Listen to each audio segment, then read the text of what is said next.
यहाँ पर देखो फिश को मार्केट से लाने के बाद उसका कट कर लिया है, फिर अच्छे से धोकर इसको फ्रेश कर लिया है।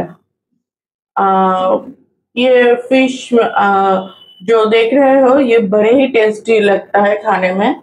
और यहाँ पर देखो कढ़ाई को गैस में चढ़ा दिया है और कढ़ाई में दे दिया है मास्टर्ड ऑयल। मास्टर्ड ऑयल से ये फिश पकेगा। मास्टर्ड ऑयल यहाँ पर जो बड़े स्पून होता है उस स्पून के हिसाब से 4 टीस्पून ऑयल दिया है। ऑयल पूरा गर्म होना चाहिए। ऑयल से जब धुआं उठेगा उस टाइम हम लोग फिश को इसमें देकर फ्राई करेंगे।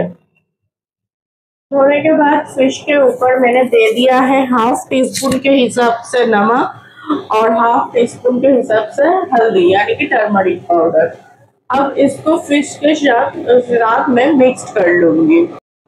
अब देखो यहाँ पर ऑयल को देखकर ही समझ में आ रहा है ऑयल पूरा गर्म हो गया है। ऑयल से धुआं छोड़ना स्टार्ट हो गया है। इस टाइम गैस की जो फ्लेम है वो थोड़ा मीडियम कर लेंगे। करके पहले ऑयल का अच्छे स्प्रेड कर देंगे कढ़ाई में, फिर एक एक करके फिश लेकर ऑयल में छोड़ देंगे। ऑयल में छोड़ने के टाइम गैस का फ्लेम ऑलवेज मीडियम रखना पड़ेगा। ऐसे धीरे धीरे एक एक करके फिश को ऑयल में छोड़ना पड़ेगा। अब इसको पलटाना नहीं है अभी। अब इसको थोड़ी देर के लिए मीडियम फ्लेम में फ्राई करना होगा। ये डीप फ्राई होगा। फिश ऑलवेज डीप फ्राई करने के लिए मैं बोलती हूँ, नहीं तो फिश का जो कच्चा स्मेल है वो भर कर आता है। अब इसको हम लोग एक तरफ फ्राई होने के लिए छोड़ेंगे। एक तरफ जब ब्राउन कलर आ जाएगा तब ही हम लोग इसको पलटेंगे। पलटे कर दूसरी तरफ फ्राई करेंगे। यहाँ पर देखो फिश को मैंने फ्राई कर लिया है। ऐसे ही ब्राउन कलर होने तक फिश को फ्राई करना पड़ेगा। फिर मैंने ब्राउन कलर होने के बाद फिश को कढ़ाई से उतार लिया है।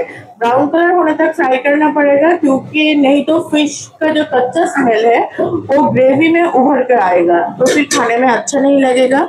इसलिए ऐसे ही फ्राई करना होगा। फिश का ग्रेवी के लिए यहाँ पर देखो मैंने ले लिया है पोटैटो। पोटैटो को छिलका उतर के ऐसे पतला पतला स्लाइस करके कट कर लिया है। फिर इसको बॉईल करके मैंने रख दिया है। और यहाँ पर मैंने ले लिया है मूली। मूली को भी ऐसे लंबा लंबा स्लाइस करके कट करके फिर धो करके फ्रेश करके रख दिया है मैंने। अब कढ़ाई में फिश को फ्राई करने के बाद कढ़ाई में जो ऑयल था उस ऑयल से ही ये रेसिपी कंप्लीट होगा, क्योंकि उस ऑयल से करोगे तो फिर खाने में ये ज्यादा अच्छा लगेगा। तो कढ़ाई में ऑयल ज्यादा था क्योंकि फिश डीप फ्राई करना था, तो ज्यादा जो एक्स्ट्रा ऑयल था वो मैंने स्पून की मदद से उठा लिया है। और यहाँ पर मैंने जो बड़े स्पून होता है उस स्पून के हिसाब से 2 टीस्पून ऑयल कढ़ाई में छोड़ दिया है। यहाँ पर देखो तो 2 टीस्पून जो मैंने ऑयल रखा था उस ऑयल में मैं पहले दे दूंगी होल जीरा। ये जीरा को थोड़ा ब्राउन कलर होने तक छोड़ो, ज्यादा ब्राउन कलर करने की जरूरत नहीं है। अब पहले ही इसमें जाएगा जीरा पेस्ट। जीरा पेस्ट यहाँ पर मैंने 1 टीस्पून से पहले 1 टीस्पून दिया है, फिर 1/2 टीस्पून दिया है। अब इसमें पहले ही मैं दे दूंगी सॉल्ट यानी कि नमक। नमक देने के टाइम याद रखना पड़ेगा कि फिश को फ्राई करने के टाइम उसमें भी नमक दिया था, तो इसलिए यहाँ पर नमक मैंने 1/2 टीस्पून दिया है। अब दूंगी मैं हल्दी। हल्दी में याद रखना होगा कि फिश को फ्राई करने के टाइम हल्दी भी दिया था, तो इसलिए नमक और हल्दी मैंने यहाँ पर 1/2 टीस्पून करके दिया है। अब जीरा को अच्छे से मैं ऑयल के साथ मिक्स कर लूंगी। मिक्स करके गैस का जो फ्लेम है वो पहले लो था, अब मैंने हाई कर दिया है। अब इसमें जीरा को अच्छे से मिक्स करना होगा, नहीं तो जीरा का जो कच्चा स्मेल है वो उभर के आएगा। अब इसमें मैं दे दूंगी अदरक की पेस्ट। अदरक का जो पेस्ट है वो यहाँ पर मैं मीडियम स्पून के हिसाब से 1 टीस्पून दे रही हूँ। अब अदरक का पेस्ट को मैं अच्छे से मिक्स करना होगा, क्योंकि जीरा और अदरक का जो पेस्ट है ये अच्छे से अगर ऑयल में फ्राई नहीं होगा तो फिर कच्चा स्मेल उभर के आ सकता है।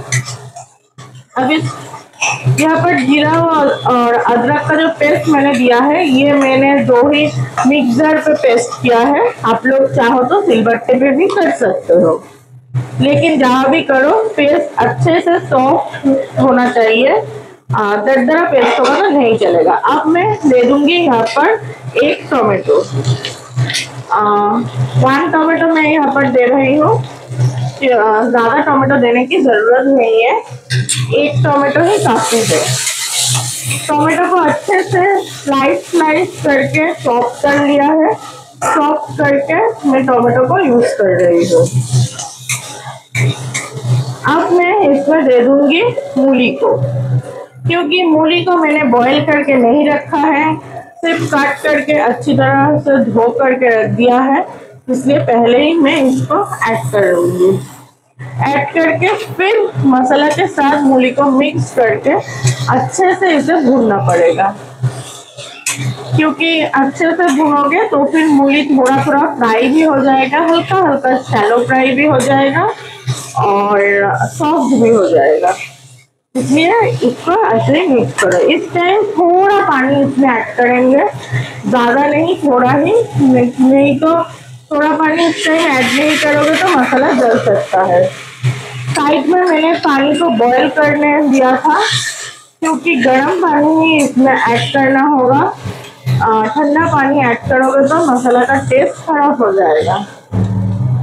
अब इसमें मैं दे दूंगी ग्रीन चिली। यहाँ पर मैंने 5-6 ग्रीन चिली लिया है, 6 ही ग्रीन चिली लिया है, बीच में से काट करके मैं यहाँ पर दे दिया है। अब ग्रीन चिली को भी मैंने मिक्स कर दिया है। गैस का जो फ्लेम है वो मीडियम फ्लेम पे दे दिया है। अब इसको मैं ऊपर से ढक दूंगी। ढककर मैं इसको 5 मिनट्स के लिए छोड़ दूंगी। 5 मिनट्स बाद ढक्कन उठाकर मैं पहले चेक करूंगी कि ठीक ठाक है कि नहीं। अगर मूली सॉफ्ट हुआ तो फिर मैं फिर नेक्स्ट स्टेप में जाऊंगी। अब ढक्कन देकर इसको छोड़ दो 5 मिनट्स के लिए। अब देखो 5 मिनट्स हो गया है, तो अब मैं 5 मिनट्स हो गया है तो इसलिए अब मैं ढक्कन उठा लूंगी। ढक्कन उठाकर पहले ही इसको चेक करना पड़ेगा कि ये थोड़ा सॉफ्ट हुआ है कि नहीं। हल्का सा सॉफ्ट हुआ है, ज्यादा नहीं हुआ है अभी। अब गैस को हाई फ्लेम में रखकर इसको थोड़ा फ्राई करना पड़ेगा, क्योंकि थोड़ा फ्राई करोगे तो फिर ये अच्छे से मतलब ये पूरा बॉईल किया हुआ जैसा है ऐसा नहीं लगेगा, टेस्ट में थोड़ा ज्यादा अच्छा लगेगा, इसलिए थोड़ा फ्राई करना जरूरी है। तो मसाला को इस समय बार बार पलटाना पड़ेगा, क्योंकि नहीं पलटोगे तो फिर कढ़ाई का नीचे मसाला जम जाएगा और जल सकता है। तो मसाला अगर जल जाएगा तो फिर जलने का बू आएगा ग्रेवी से, तो खाने में बिल्कुल भी अच्छा नहीं लगेगा। अब ये मिक्स हो गया है, थोड़ा हल्का हल्का फ्राई भी देख सकते हो अच्छी तरह से लग रहा है। अब इस टाइम मैं इसमें गर्म पानी ऐड करूंगा। जितना पानी ग्रेवी के लिए मुझे चाहिए उतना ही पानी यहाँ पर ऐड करो, ज्यादा भी नहीं कम भी नहीं। यहाँ पर मैं जो मीडियम साइज का जो कप मतलब मीडियम से जो बड़ा साइज का जो कप होता है उस कप के हिसाब से 2 कप वाटर ऐड किया है। ज्यादा वाटर ऐड करोगे तो फिर टेस्ट खराब हो सकता है, तो 2 कप वाटर ही इनफ है। अब इस टाइम इसको थोड़ा बॉईल होने के लिए छोड़ना पड़ेगा। गैस को हाई फ्लेम में करके इसको थोड़ा बॉईल करने के लिए रख दो। देखो थोड़ा थोड़ा बबल आना स्टार्ट हो गया है वाटर में। वाटर में अच्छी तरह बबल आना चाहिए, नहीं तो ये जो ग्रेवी वाला है, ग्रेवी अच्छा नहीं लगेगा। तो देखो अच्छी तरह से बॉईल आना स्टार्ट हो गया है। इस टाइम मैं गैस का जो फ्लेम है वो थोड़ा मीडियम कर दूंगी और इसको ढक्कन दे दूंगी। ढक्कन देकर फिर 5 मिनट्स के लिए इसको छोड़ना पड़ेगा। देखो गैस को लो फ्लेम में रखकर 5 मिनट्स हो गया है ये। अब ढक्कन में उतर रही हूँ। अब गैस को पहले हाई फ्लेम करना पड़ेगा, फिर इसको एक बार अच्छे तरह से मिक्स कर दो।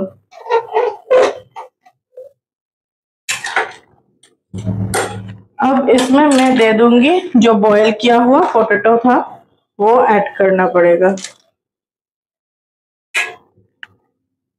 अब पोटैटो देने के बाद इसको फिर से एक बार अच्छी तरह से मिक्स करो और इस टाइम मूली को चेक करना पड़ेगा कि मूली सॉफ्ट हुआ है कि नहीं। मूली बहुत ही अच्छी तरह से सॉफ्ट हो गया है। तो अब गैस को हाई फ्लेम में रख के ही बाकी जो काम है वो करना पड़ेगा। अब इसको थोड़ा बॉईल होने के लिए अच्छी तरह से बॉईल होने के लिए छोड़ दो और इस टाइम एक स्पून लो।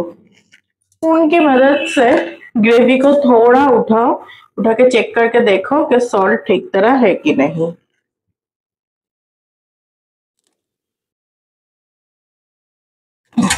मुझे लग रहा है सॉल्ट थोड़ा लगेगा, लेकिन मैं अभी सॉल्ट को ऐड नहीं करूंगी क्योंकि इसमें अभी भी फिश देना बाकी है। तो मैं यहाँ पर मुझे लग रहा है कि ग्रेवी थोड़ा ज्यादा है, तो फिर मैं 5 मिनट्स के लिए गैस को हाई फ्लेम में रखकर इसको छोड़ दूंगी, तो फिर ग्रेवी थोड़ा कम हो जाएगा। अब देखो इसमें अच्छी तरह से मतलब 5 मिनट्स हो गया है। अब मैं इसमें ऐड करूंगी जो पहले से ही मैं जो धनिया के पत्ते हैं उसको मैंने अच्छी तरह से कट कर लिया है, मतलब अच्छी तरह से चॉप कर लिया है। चॉप कर धोकर फ्रेश करके रख दिया था, तो वो धनिया की पत्ते मैं इस टाइम इसमें ऐड कर रही हूँ। धनिया के पत्ते इस टाइम ही ऐड करना पड़ेगा क्योंकि धनिया की पत्ते देने के बाद थोड़ा बॉईल करने का टाइम देना पड़ेगा। क्यों नहीं तो धनिया के पत्ते का जो अच्छा जो स्मेल है वो ग्रेवी में मिक्स नहीं होगा और वो स्मेल उभर कर अच्छी तरह से नहीं आएगा। अब धनिया की पत्ते देने के बाद फिर से इसको 5 मिनट्स के लिए छोड़ दो क्योंकि पत्ते का जो स्मेल है वो ग्रेवी में अच्छी तरह से उभर के आना चाहिए। अब देखो 5 मिनट्स हो गया है, धनिया की पत्ते का जो स्मेल है वो उभर कर आ रहा है। इस टाइम ही फिश को ऐड करना पड़ेगा। फिश तो मैंने पहले से ही फ्राई करके रख दिया था, वो फ्राई किया हुआ फिश इसमें मैं ऐड करूंगी। अब फिश को पहले ही ग्रेवी में दबा लो थोड़ा। गैस को ऑलवेज इस टाइम हाई फ्लेम में रखना पड़ेगा। फिश का एक साइड दब गया है, अब इसको धीरे धीरे पलटा कर दूसरी साइड भी ग्रेवी में दबा दो। अगर ऐसे नहीं करोगे तो फिर फिश का अंदर ग्रेवी अच्छी तरह से नहीं जाएगा, और फिश के अंदर ग्रेवी नहीं गया तो फिर फिश जो है वो मतलब सॉफ्ट नहीं लगेगा, हार्ड लगेगा। और फिश सॉफ्ट नहीं लगेगा तो फिर खाने में अच्छा नहीं होगा। इसलिए फिश के अंदर ग्रेवी आना बहुत जरूरी है। गैस को ऑलवेज इस टाइम हाई फ्लेम में रखो। पहले ही मैंने चेक कर लिया था कि नमक थोड़ा कम है, तो अब मैं फिश देने के बाद एक बार चेक करूंगी क्योंकि फिश में भी नमक और हल्दी मिक्स किया था।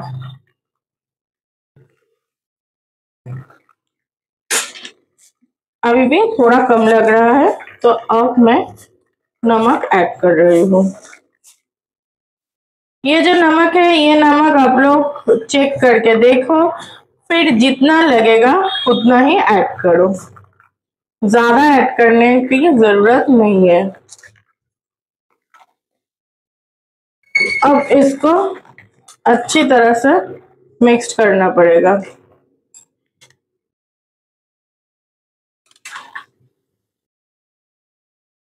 क्योंकि मिक्स नहीं करोगे तो ग्रेवी में अच्छी तरह से सॉल्ट मिक्स्ड नहीं होगा। अब सॉल्ट देने के बाद इसको फिर से 5 मिनट्स के लिए छोड़ दो, गैस को ऑलवेज हाई फ्लेम में रखकर। यहाँ पर देखो फिश का जो रेसिपी है वो पूरा रेडी है। मैंने कढ़ाई से इसको 5 मिनट्स होने के बाद उतार लिया है। अब ये पूरा रेडी पूरा है। ये रेसिपी सबसे अच्छा लगता है नॉर्मल स्टीम राइस के साथ, क्योंकि देखो इसमें ग्रेवी थोड़ा ज़्यादा है, क्योंकि राइस के साथ खाने में सबसे अच्छा लगता है, इसलिए मैंने ग्रेवी थोड़ा ज़्यादा रखा है। आप लोग चाहो तो नॉर्मल रोटी के साथ भी ये रेसिपी सर्व कर सकते हो, उसके साथ भी बहुत ही बढ़िया लगता है। ये रेसिपी आप लोग ऐसे ही बनाओ, बनाकर सर्व करके देखो, बहुत ही अच्छा लगेगा। अगर मेरा ये रेसिपी आप लोगों को अच्छा लगे तो प्लीज मेरे चैनल को सब्सक्राइब कीजिए, लाइक कीजिए, शेयर कीजिए एंड बेल आइकन को प्रेस कीजिए। Thank you for watching.